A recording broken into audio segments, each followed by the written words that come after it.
Ang Orlando Magic ay nasa isang pamilyar na posisyon, nahihirapan silang makahanap ng magaling na player sa pag-atake sa kalaban. Habang ang kanilang batang core ay nagpapakita ng pangako, ang kakulangan ng isang maaasahang banta sa pag-score ay nag-iwan sa kanila na nagpupumilit sa mga unang yugto ng season. Si CJ McCollum, isang veterano guard na maaaring maging nawawalang piraso upang ma-unlock ang potensyal na atake ng Magic.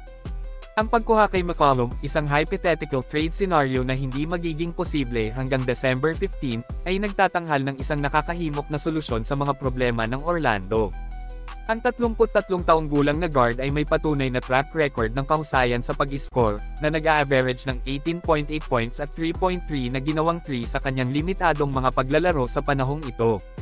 Ang kanyang kakayahang tumira sa loob at labas ay lilikha ng isang dynamic na backcourt kasama si Jalen Suggs, na magbubukas ng mga oportunidad para sa batang guard na umunlad.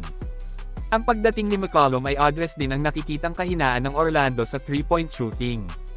Ang Magic ay kasalukuyang nasa huling pwesto sa liga na may isang malungkot na 30.6% na conversion rate mula sa beyond the arc.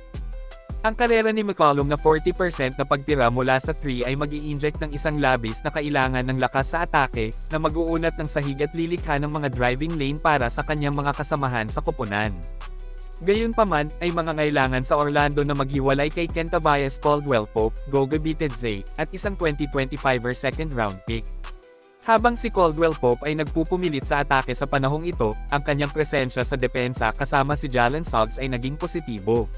Samantala, si Bitadze ay nagpakita ng mga kislap ng potensyal bilang isang batang center, na nag-a-average ng 10.5 points at 9.3 rebounds sa kanyang limitadong mga panimula. Para sa New Orleans Pelicans, ang kalakalan ay nag-aalok ng pagkakataon upang matugunan ang kanilang pangangailangan na player. Si Caldwell-Pope ay nagdadala ng karanasan ng veterano at depensibo na kakayahang umangkop sa isang koponan na naghahangad na makipagkumpetensya sa Western Conference.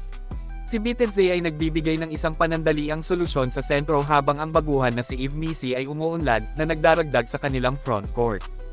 Ang potensyal na pagkuha kay CJ McCollum ay nagtatanghal ng isang makabuluhang oportunidad para sa Orlando Magic. Ang kanyang kahusayan sa pag-score at karanasan ay magbibigay ng labis na kailangang tulong sa kanilang atake, na potensyal na maglulunsad sa kanila sa kompetisyon sa Eastern Conference. Habang ang kalakalan ay mangangailangan ng ilang sakripisyo, ang mga potensyal na gantimpala para sa Orlando ay maaaring maging malaki.